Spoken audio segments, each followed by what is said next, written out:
અને અત્યારે મિત્રો ચોટીલામાં ઉગ્ર આંદોલન ચાલુ થઈ ગયું છે અને ટૂંક સમયમાં રહ્યુંની આ મોટું આંદોલન થવાનું છે.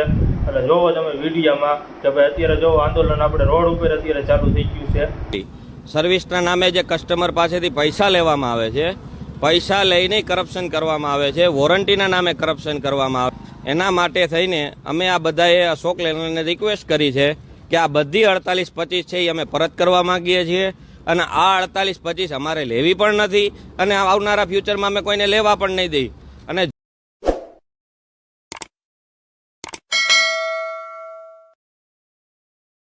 ગુડ મોર્નિંગ મિત્રો અને બધાને જય માતાજી. અને આપણા નવા વિડીયોમાં બધાનું સ્વાગત છે. અને આગળના વિડીયોમાં જોયું છે કે આપણે અશોક લેલન 48-25 16 વ્હીલવાળી ગાડીનો વિડીયો મૂક્યો હતો. એટલે આપણે જે ગાડી હતી એમાં થોડુંક ફોલ્ટ ને એવું બધું બહુ આવ્યું છે કે ભાઈ જે આ ઘણાને આપણે વિડીયો વતન આવ્યા છે અને આપણામાં ફોન વતન આવ્યા છે કે આપણે જે કાલે વિડીયો અપલોડ કર્યો ને એ આપણે અશોક લેલન કંપનીવાળાઓને આ વિડીયોની જાણ થાય અને એને ખબર પડે કે ભાઈ શું આમાં પોઝિશન છે અને શું ખટારાવાળાની હાલત છે. એટલે આપણે એ કાલે વિડીયો બનાવ્યો હતો અને આપણે જે વિડીયો બનાવ્યો એટલે એમાં આપણે કોમેન્ટોને એ બધું આપણા વિડીયોમાં આવ્યું છે. અને આપણે અત્યારે જુનાગઢ, પોરબંદર, રાજકોટ, જામનગર ત્યાંથી આપણે 3-4 જણાના ફોન હોતા આવ્યા કે ભાઈ અમારી આ ગાડીમાં ફોલ્ટ છે અને 5-5, 10-10 દિવસથી ગાડીઓ શોરૂમમાં પડી રહેતી હતી વાયરિંગ ને વાયરસના હિસાબે. એટલે અત્યારે જો આપણે કોમેન્ટો બધાને આપણે વાંચી, કેમ કે આપણે વિડીયો મૂક્યો ને એમાં કોમેન્ટો આવી હતી. એટલે કોમેન્ટો આપણે વાંચી એટલે લગભગ ને બધા આમાં હેરાન જ થાય છે. અને અત્યારે આંદોલન એ બધા ચાલુ થઈ ગયા છે. અત્યારે કાલે ચોટીલામાં હોતું આંદોલન હતું એ જોવો તમે વિડીયો, એ આપણે વિડીયો રહ્યો એ આપણે આમાં મૂકી છે. અને જોવો તમે કે ભાઈ આપણે ચોટીલામાં આંદોલન ચાલુ થઈ ગયું છે.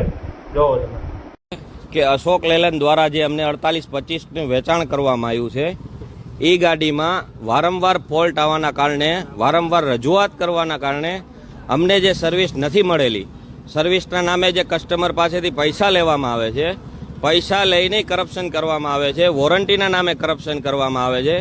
એટલે એક પણ વસ્તુ એવી નથી જ્યાં કસ્ટમરને સેટિસ્ફેક્શન મળે. મેઇન પ્રોબ્લેમ ડિઝાઇન ફેક્ટરના હોય છે, ગાડીઓ હેરાનગતિ કરે છે, જ્યાં ટાઈમે ડિલિવરી દેવાની હોય છે ત્યાં બ્રેકડાઉન અટેન્ડ નથી થતા, બ્રેકડાઉન નાખીએ તો સ્પેર પાર્ટ અવેલેબલ નથી હોતા, વારંવાર ફોલ્ટ આવવા છતાં, જાણ કરવા છતાં પણ ઉપરના અધિકારીઓ કાંઈ આમાં એક્શન લેતા નથી. TSM સર્વિસ એન્જિનિયર કેટલા બધાને આમાં ફોન કરવા, એક ઓનર તરીકે અમારે આમાં હેરાનગતિનો બહુ સામનો કરવો પડે છે. એના માટે થઈને અમે આ બધાએ અશોક લેલનને રિક્વેસ્ટ કરી છે કે આ બધી 48-25 છે એ અમે પરત કરવા માંગીએ છીએ. અને આ 48-25 અમારે લેવી પણ નથી અને આવનારા ફ્યુચરમાં અમે કોઈને લેવા પણ નહીં દઈ. અને જેમ છતાં પણ જો અશોક લેલન ગાડી પાછી નહીં લે તો અમે અમારા પોસ્ટર બનાવી અને અમારો વિરોધ ચાલુ જ રાખશું. આના ઉપર કાંઈક એક્શન લે એવી અમારી માંગણી છે અને અમારી ગાડીઓ બધા પરત કરે એ અમારો એક ઉદ્દેશ્ય છે કે આ ભાઈ આ અમારી માંગણી છે, આ અમારી ગાડીઓ છે જે હેરાનગતિ કરે છે, તમે પાછી લઈ લ્યો. એક સામાન્ય માણસ તરીકે આમાં હપ્તો ભરવો, ટાયર નાખવા, કામના પૈસા દેવા કે પછી કરપ્શનના પૈસા દેવા, કેટલાક પૈસા એક ઓનર તરીકે માણસ ભોગવે. આમાં તમે પણ વિચાર કરો અને તમે પણ એકવાર વિચાર કરીને જ ગાડી લેજો. અમારી રિક્વેસ્ટ છે તમને બધાને કે આ એક એવી ગાડી છે જેમાં આવેલા તમામ પૈસા તમારા વહી જશે છતાં ગાડી નહીં ફ્રી થાય. એટલા માટે રિક્વેસ્ટ છે અને અશોક લેલનને પણ રિક્વેસ્ટ છે કે આમાં લગતા તમામ પ્રોબ્લેમના સોલ્યુશન લાવે. નહીં લાવે તો આગળના સમયમાંનું શું હાલ થશે એ તમે જોઈ શકો છો. અમે એનો વિરોધ કરીએ છીએ અને અમે 48-25 પરત આપવા માગીએ છીએ. એના માટે ચોટીલા તમામ ટ્રક ઓનર ભેગા થયા છે. આવનારા સમયમાં સૌરાષ્ટ્રના તમામ ટ્રક ઓનરો ભેગા થઈ શકે છે. હજી આ એક પ્રકારની તમને એક ચીમકી છે. આના દ્વારા અમે જાણ કરીએ છીએ કે હજી એક જ ગામ છે, હજી વારંવાર આવું પ્રશ્ન રહેશે તો એક કરતાં વધારે ગામ થઈ શકે છે, એક કરતાં વધારે ઓનરો આગળ આવી શકે છે. અને આ એક તમારા માટેનો ક્લિયર કટ સંદેશ છે કે હવે જે હાલે છે એ બંધ કરો અને ઓનરોને મળતી જેન્યુન સર્વિસ આપો, જેન્યુન ગાડી આપો. આ ગાડીઓના લીધે ઓનરો કેટલા પરેશાન છે એકવાર ઓન રોડ આવીને ચેક કરો. હવે મિત્રો જોવો તમે એ વિડીયો આપણે જોયો એ ચોટીલાનો છે. ચોટીલામાં આપણે લગભગ નહીં હોય ને તો 700-800 ગાડીઓ છે અને એ બધી ગાડીઓ રહી BS6 48-25 16 વ્હીલવાળી જ ગાડીઓ છે અને એ બધા વિરોધમાં જ ઉતરી ગયા છે. અને ઉગ્રમાં ઉગ્ર આંદોલન હવે ચાલુ થવાનું છે ટૂંક સમયમાં જ તે, કેમ કે અત્યારે ત્યાં બધી જેટલી ગાડીઓ આપણે રોડે જાય ને એ બધી ગાડીઓ ઉપર પોસ્ટર લગાડીને જ ગાડીઓ જાય છે. એટલે આ રહ્યોને વિરોધ રહ્યો એ ફૂલે ફૂલ આકરો થવાનો છે. એટલે શું છે કે ભાઈ આપણે આમાં વિરોધ કરશી તો જ આપણને આમાં ન્યાય મળશે, નકર કાંઈ ન્યાય મળવાનો નથી. કેમ કે આપણે 48-25 રહીને એ લગભગ ગાડીઓવાળાને હેરાન કરી નાખ્યા છે અને મોટા મોટા ઓનરો રહ્યા ને એ વતન થાકી ગયા છે. અને આપણે જો કાલે કોમેન્ટો આવી ને એમાં કોમેન્ટોમાં આપણને જોવા મળ્યું કે ભાઈ ના હકીકતમાં જ આ BS6 ગાડી રહીને એ બહુ હેરાન કરે છે. જોવો તમે આપણે BS6 ન લેવાય ભાઈ. જો તમે આપણે જે લેલનની લેવાના હતા એ બધા અત્યારે ટાટાની લે છે અને ટાટાની આપણે જોવો રતન ટાટાની ગાડી લેવાય કેમ કે એ દેશ લેવલે કામ આવ્યા છે એટલે ટાટાની જ ગાડી ફરજિયાત લેવાય.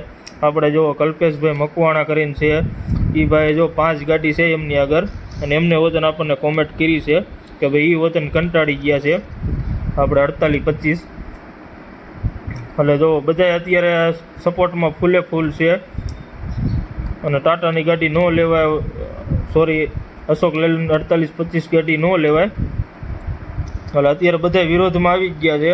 જોવો તમે આપણે રફીકભાઈ છે વાંકાનેરથી, એને વતન જોવો કોમેન્ટ મસ્ત કોમેન્ટ કરી છે કે ભાઈ અમારા વાંકાનેરમાં 80% ઓનર ઓક્સિજન ઉપર આવી ગયા છે, લોકલ ડ્રાઈવરના પૂરા રોજે નથી દેતા. પણ કેમ કે અત્યારે ઓનરોની હાલત જ એવી છે કે ભાઈ અત્યારે માર્કેટમાં પૈસા નથી અને ગાડીઓવાળાને આવા ખર્ચા ઉપર ખર્ચા આવે એટલે તો કેવરાવાનું જ છે બધાને. જોવો તમે બધા અત્યારે ટાટાનું લેવાનું જ કહે છે કેમ કે ટાટાની ગાડી રહી એ બહુ સક્સેસ ગાડી છે, શોર્ટ ટાયર. અત્યારે જોવો તમે અહીંયા આપણે જીતુભાઈ કરીને છે એમને વતન કોમેન્ટ કરી છે કે ભાઈ આપણે ખટારાવાળાના વિડીયો જોવી છે રેગ્યુલર, પણ બધી ગાડીઓ રહી કાંઈક ને કાંઈક ફોલ્ટ આમાં હોય જ છે. એનું કહેવાનું એવું જ થાય છે કે ભાઈ બધી ગાડીઓ ઇલેક્ટ્રિકનો ફોલ્ટ જ છે. જોવો તમે આ ઇલેક્ટ્રિકનો ફોલ્ટ છે. એવી રીતની બધી કોમેન્ટો આપણે આવે જ છે આમાં. એટલે મિત્રો આપણે હવે આ જો ભારત બેન્ચ ટાટા લેવાય, અશોક લેલન 48-25 લેવાય નહીં કેમ કે આમાં ઓનરો રહ્યા બહુ હેરાન થાય છે અને ટાઈમે ગાડી પોગે નહીં અને પાર્ટીને ફોન ઉપર ફોન આવે. એટલે એના હિસાબે અત્યારે ટાટા ગાડી રહી સક્સેસ છે અને લેલન ગાડી રહી આપણે 48-25 રહીને એ આપણે હાવ નબળી ગાડી બનાવેલી છે અને ફેક ગાડી થઈ ગઈ છે. મિત્રો આપણે આવનારા દિવસોમાં ઉગ્રમાં ઉગ્ર આંદોલન ચાલુ થવાનું છે ટૂંક સમયમાં કેમ કે ચોટીલામાં તો અત્યારે થઈ જ ગયું છે. એટલે આપણે હવે બધી જગ્યાએ લગભગ વાંકાનેર, રાજકોટ, મોરબી બધા ઓનરો એ બધા રોડ ઉપર આવી જાય છે. એટલે બધાએ અત્યારે આંદોલન કરવાનું ચાલુ કરી જ દીધું છે ધીરે ધીરે અને ટૂંક સમયમાં આંદોલન મોટું થઈ છે તો જ આપણે આજે અશોક લેલન એન વડોદરા આપણે રાજકોટ રહ્યું ને તો જ ઝૂકશે અને તો જ આપણે આમાં ખટારાવાળાને ન્યાય મળશે. એટલે આમાં આંદોલન રહ્યું આપણે ચાલુ જ રાખવાનું છે અને બધે ગાડીઓમાં પોસ્ટર લગાડી દો એટલે તો જ આમાં રસ્તો આવશે, નકર આનો રસ્તો કાંઈ આવશે નહીં. અને આ વિડીયો રહ્યો એ જાજામાં જાજો શેર કરો એટલે આપણે બધા ખટારાવાળા પાસે આ વિડીયો જાય અને જાજામાં જાજો વિડીયો શેર કરી નાખો, લાઈક કરો અને કોમેન્ટો કરો કે ભાઈ આમાં BS6 ગાડી રહે હકીકતમાં આ ફોલ્ટ બધી ગાડીઓને બધાને છે જ તે. એટલે કોમેન્ટો બધા કરતા જ રહ્યો એટલે આમાં વિડીયો રહ્યો એ આપણે જેમ આગળ જઈશે ને એમ આવડો આપણે વિરોધ રહ્યો એ આગળ વધશે અને આપણને આમાં લાભ મળશે. એટલે બધાને જય માતાજી, જય હિન્દ.